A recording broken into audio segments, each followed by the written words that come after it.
সত্যি কি ছোট গল্পের এটা লাস্ট মিনিট সাজেশনস মনে হচ্ছে? লাস্ট মিনিট সাজেশনস কাদের হয়? যেখানে অনেক প্রশ্ন থাকে, সেটা পরীক্ষার মুহূর্তের আগে এসে কি কমে যায়, এটাই লাস্ট মিনিট সাজেশনস, তাই না? তাহলে লাস্ট মিনিট সাজেশনস আমি কেন দিয়েছি? নিশ্চয়ই সেরকম কিছু আছে, নিশ্চয়ই কিছু কমছে, তবেই দিয়েছি। আজকে যেটা বোঝাবো, ভালো করে বুঝবে যে তোমাদের সব থেকে বড় জিনিস হচ্ছে, যার জন্য তোমরা অপেক্ষা করেছিলে, সেটা হচ্ছে ছোট গল্পের যা যা সাজেশনস দিয়েছি, যেটুকু দিয়েছি, তার মধ্যে আবার যেগুলো মোস্ট মোস্ট ইম্পর্টেন্ট আজকে সেগুলো তোমাদের বুঝিয়ে দেবো। বোঝানোর আগে তোমাদের একটা ইম্পর্টেন্ট কথা বলে দিই, তোমাদের একটা কাজ করতে হবে, আমি বলবো এবং সেইগুলো তোমাদের লিখে নিতে হবে। খুব তাড়াতাড়ি কিন্তু বলবো না, আর খুব কি বলবো, আস্তেও বলবো না, কিন্তু তোমাদের তুলে নিতে হবে। না তুললে তোমাদের পুরো বেকার হয়ে যাবে। আমি সহজ সরলভাবে তোমাদের বুঝিয়ে দিচ্ছি, চলো বুঝে নাও আজকের ইম্পর্টেন্ট ছোট গল্পের সাজেশনস থেকে গুরুত্বপূর্ণ প্রশ্নের উত্তরগুলো।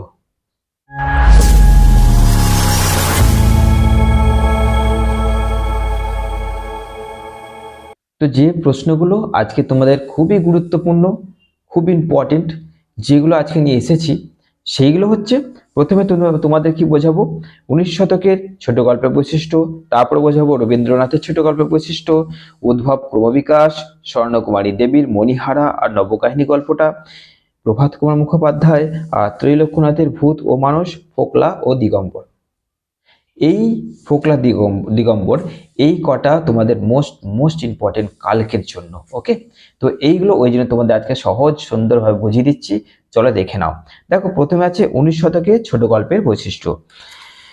19 শতকের ছোট গল্পের বৈশিষ্ট্যের মধ্যে যে পয়েন্টগুলো বলবো, পয়েন্টগুলো থেকে কি করে বানিয়ে লেখা যায়, এগুলো তোমাদের আজকে বলে দিচ্ছি। ভেতরে লেখাগুলো যদি লিখতেও না পারো, পয়েন্ট থেকে কি করে বানানো যায় দেখো। প্রথমেই তোমরা 19 শতকের ছোট গল্পের বৈশিষ্ট্য যদি কোর্সেসটা পড়ে, তাহলে তোমরা লিখবে যে 19 শতকের বাংলা সাহিত্যে এক গুরুত্বপূর্ণ অধ্যায়, যেখানে ছোট গল্প সাহিত্যের এক নতুন শাখা খুলে দিয়েছিল এবং তার কিছু বৈশিষ্ট্য আমরা লক্ষ্য করি। যেমন 1 নম্বর, আকার। 19 শতকের ছোট গল্পের আকার খুবই ছোট, 1 নম্বর পয়েন্ট শেষ। 2 নম্বর, বিষয়বস্তু। এখানের মধ্যে সামাজিক প্রেক্ষাপট, পরিবার ও পারিবারিক সম্পর্ক, প্রকৃতি, এইগুলো আমরা দেখতে পাই। 2 নম্বর পয়েন্ট শেষ।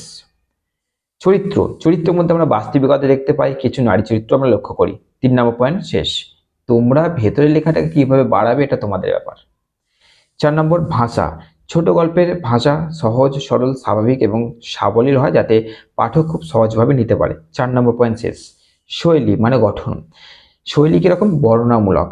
ছোট গল্প একটু বর্ণনামূলক হয় এবং এখানে কথোপকথনটা খুবই কম থাকে। নীতিবোধের মধ্যে কি লিখবে? নীতিকথার প্রভাব এখানে লক্ষ্য করা যায় এবং উপদেশমূলক আলোচনায় কিন্তু লক্ষ্য করা যায়। লেখক রবীন্দ্রনাথ ঠাকুর।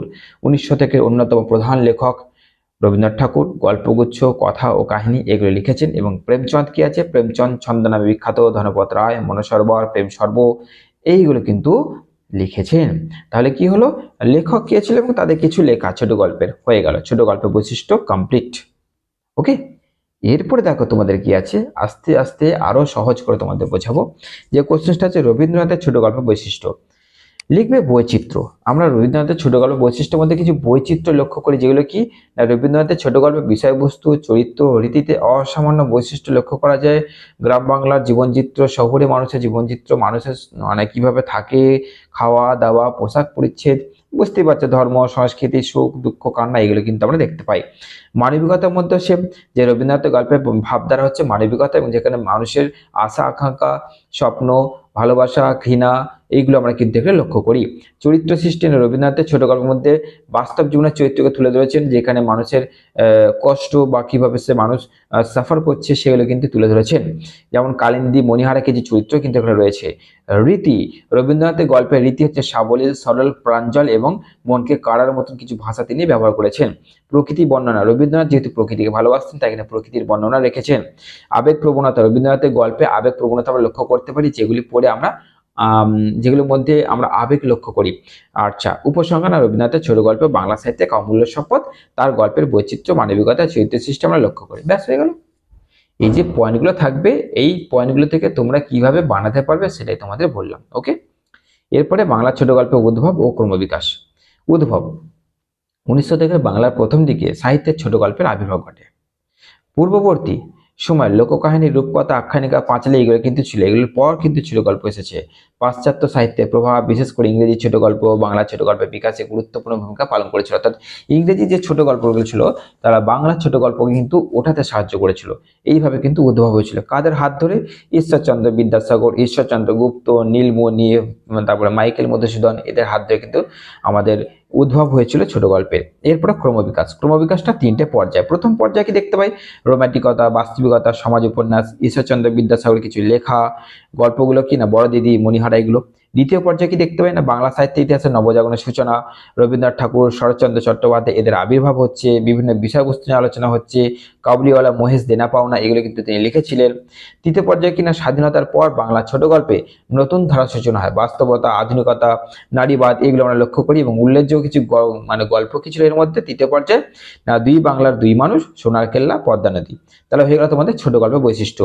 স্বর্ণকুমারী দেবীর মণিহারা। মণিহারা গল্পটা ভালো করে বোঝো যে মণিহারা হচ্ছে একটা বিখ্যাত ছোট গল্প, যেখানে কি একটা গল্পের নায়িকা হচ্ছে মণিহারা, একজন সুন্দরী ব্রাহ্মণ কন্যা, প্রচন্ড গরিব। তার বাবা একটা ভালো পাত্র খুঁজছে তার বিয়ে দেওয়ার জন্য, কিন্তু যেহেতু যে দেখতে সুন্দর তার উপর নজর পড়ে সেই গ্রামেরই জমিদার, এবং জমিদার কিন্তু খুবই বাজে মানসিকতার, তার বাড়ির লোক সেটা জানতো।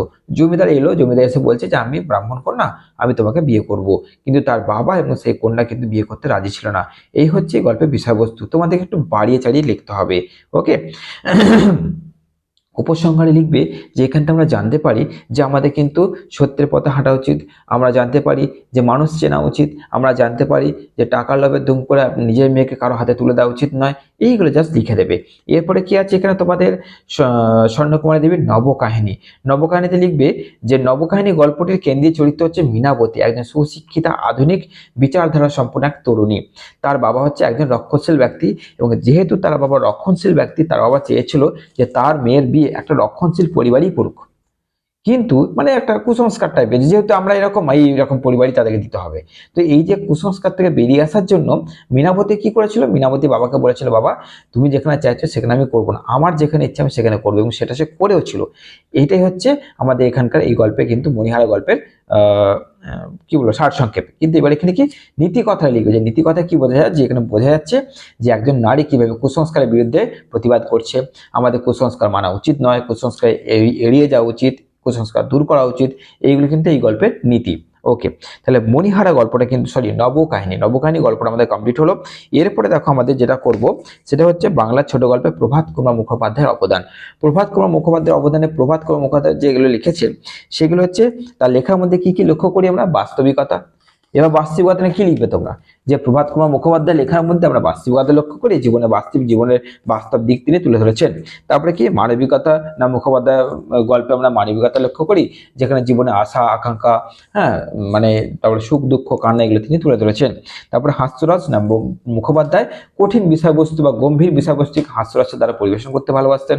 তারপরে ভাষা না মুখোপাধ্যায়ের ভাষা ছিল খুবই সহজ সরল এবং সাবলীল, যা পাঠককে আকর্ষিত করত। তারপরে কি প্রভাব লেখার দরকার নেই, তোমরা ডাইরেক্ট উপসংহার লিখবে, যে এখান থেকে আমরা বুঝতে পারি যে প্রভাত কুমার মুখোপাধ্যায়ের ভাষা, চরিত্র, তারপরে ধরো বৈচিত্র্যহীনতা, আবেগ প্রবণতা সবকিছু আমরা তার গল্পে লক্ষ্য করি। এরকম লিখলেও তোমাদের গাধা, কিছু না পারার থেকে এটা লেখার মানে তো গাধা, যে পরীক্ষা থেকে তো শান্তিতে বেরিয়ে আসতে পারবে যে হ্যাঁ কিছু লিখেছি। এরপরে কি ত্রৈলোক্যনাথের ভূত ও মানুষ। ভূত ও মানুষ গল্পটা কিরকম? যে এখানে ভূত রয়েছে একটা, মানুষ রয়েছে দুটো। কি না, মানুষ দুটো নাম হচ্ছে রামদাস আর কাশিরাম। তো এই যে রামদাস আর কাশিরাম যে দুজনের চরিত্র রয়েছে, রামদাস আর কাশীনাথ, রামদাস হচ্ছে প্রচন্ড ভীতু, কাশীনাথ প্রচন্ড সাহসী।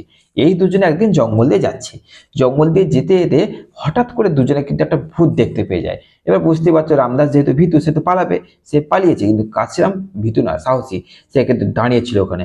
সে কাশীরাম বুঝতে পারে ওটা ভূত ছিল না, ওটা মানুষ। তাহলে নীতি কথা কি হলো?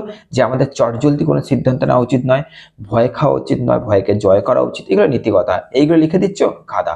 এরপরে তোমাদের কি আছে? ফোকলা দিগম্বর। ফোকলা দিগম্বর মানে হচ্ছে যে এখানে দুজন মানে ব্যক্তির কথা হয়েছে, ফোকলা হচ্ছে একটা মানুষ, দিগম্বর মানে ফোকলা দিগম্বর মানুষ এবং তার স্ত্রী। এবার স্ত্রী আর ফোকলা দিগম্বরের মধ্যে ফোকলা দিগম্বর হচ্ছে একদম কুটে, কাজ করে না, স্ত্রীর পয়সায় বসে বসে খাচ্ছে এবং স্ত্রী খুব কর্মঠে, এখানে ওখানে যা হোক করে যেখানে ভাবে কাজ করে নিয়ে এসে যেটুকু পয়সা পেতো দুজনে মিলে চালাতো। এবার স্ত্রী বারবার ফোকলা দিগম্বর বলতো যে দিগম্বর তুমি কাজ করো, তুমি কাজ করো, একা আমার দ্বারা হচ্ছে না। দিগম্বর করতো না। একদিন স্ত্রী চাপের জন্য মারা গেল। যখন মারা গেল এবার চাপে পড়লো ফোকলা দিগম্বর। সে বলছে এবার আমি কি করব, আমি তো কাজ করতাম না, এবার আমাকে কাজ করতেই হবে। বাধ্য হয়ে, বলে না পরিস্থিতি আমাদের সব শিখিয়ে দেয়, পরিস্থিতির চাপের মতন দুনিয়াতে আর কোনো চাপ নেই। সেই চাপে ফোকলা দিগম্বর কিন্তু সাবলীল হয়ে গেল, সে কর্মঠ হয়ে গেল। এটাই হচ্ছে এই গল্পের বিষয়বস্তু। এবার তোমরা বুঝতে পারছো যে তোমাদের একটু বানিয়ে চাড়িয়ে লিখতে হবে, এইভাবে উপসংহার নীতিকথা দিয়ে তোমাদের লিখে নিতে হবে। যাক, ঠিক আছে, আশা করছি আমার স্নেহের ছাত্রছাত্রীদের বোঝাতে পারলাম ছোট গল্পের গুরুত্বপূর্ণ প্রশ্নগুলো। এবার যেগুলো বাকি আছে সেগুলো একটু তোমরা যেন করে নিও, ছেড়ে যেও না। চলো, ভালো থেকো, সুস্থ থেকো।